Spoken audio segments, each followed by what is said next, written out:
Hey everybody. So we're stuck at home and we want to keep our skills sharp.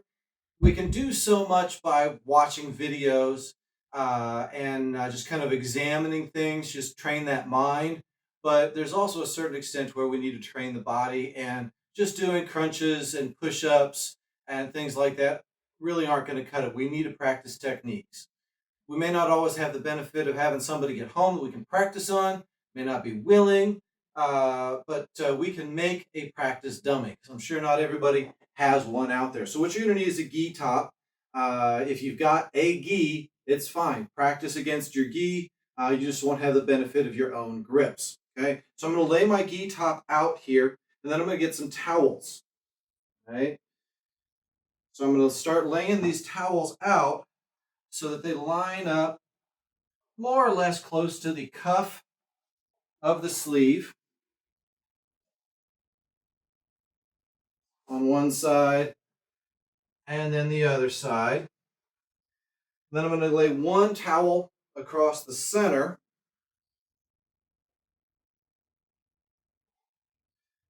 And then I've got two more towels. I'm going to lay each of those back along the sleeves so that those arms have some density to them, have some thickness that we can get a hold of to practice. All right.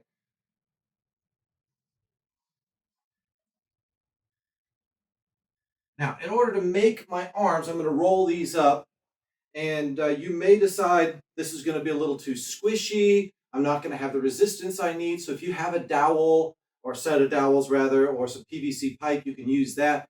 I have some small segments lying around, not because I wanted to do an articulated elbow, but because this is what I had that wasn't really, really long, and I wasn't ready to cut up the stuff that I had around the house because I've got those intended, but just some cutoffs.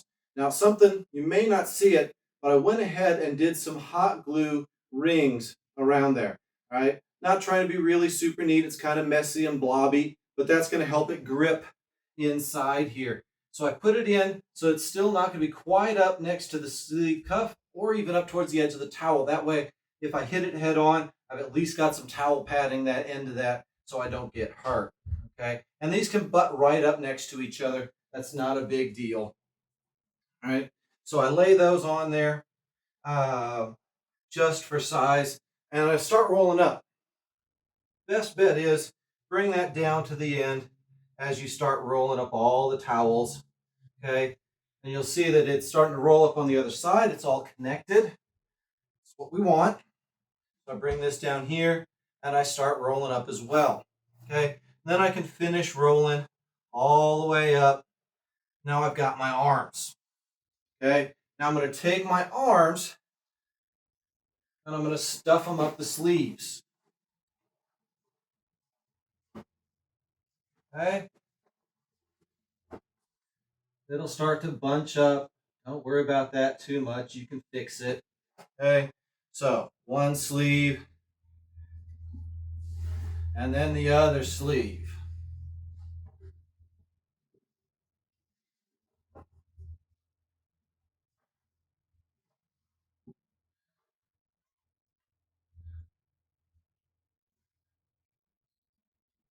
All right, so now I've got my arms through here.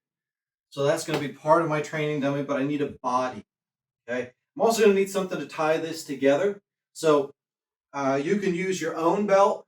I'm not going to be stripping from the waist up here. So what I'm going to do, my daughter's waiting in the wings here. So I'm going to make my training dummy a gray belt real quick. So I'm going to have her take off her belt, and she's going to bring that in.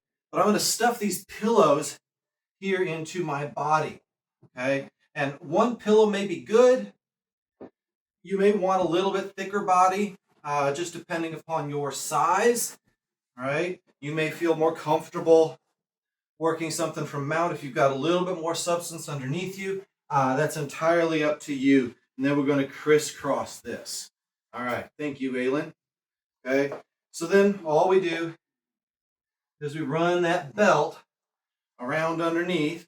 Okay, if it's your belt and this is about your size around, go ahead and do the double wrap. But in this case, this is going to be a single wrap belt.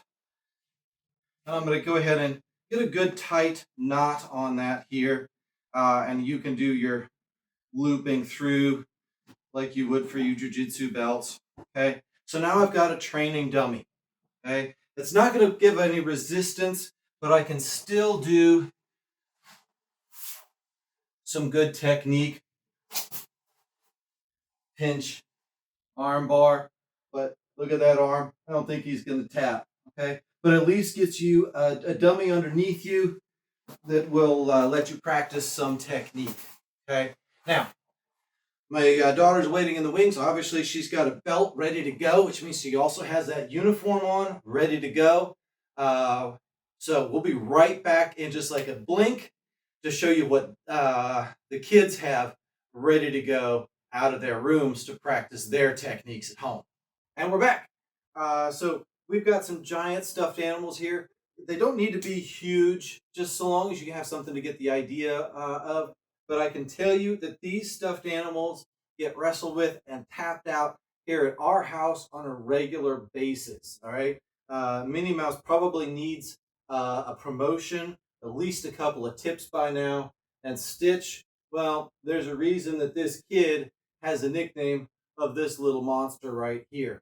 Okay. So these can work just the same. So we can work our Minnie Mouse mount here, and we can gather up that arm, and we can arm over. Well, we got to clear that nose. That's the hard part. Yeah, that's right. Squeeze those knees together, extend those hips. Good job. She's tapping. All right. Okay.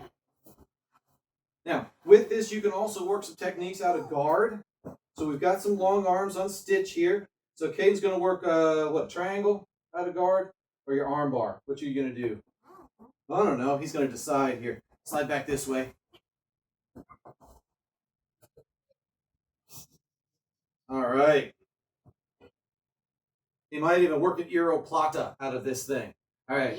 All right, Caden, go ahead and show us a good push-pull. Get into that triangle. Good. Up and over he goes. Turns it. And he's going to underhook the back paw there, just like anybody triangling Stitch. It's Stitch. He's going to be stubborn. He's not going to tap. So the referee will go, tap! And let that out, because we all know what this alien is all about. All right. So whatever you can do to make up something to train with, do something. Just working on some mobility drills, some technique drills, and try to have some fun with that. And if you've got somebody at the house, like we have a house full of students, then practice your technique with them. Just remember, you're not in class, so take it easy. Work what you know. And if you need something, reach out to your instructors. We'll be happy to make a time where we can go live with you and help you out with that technique at home. All right, happy training.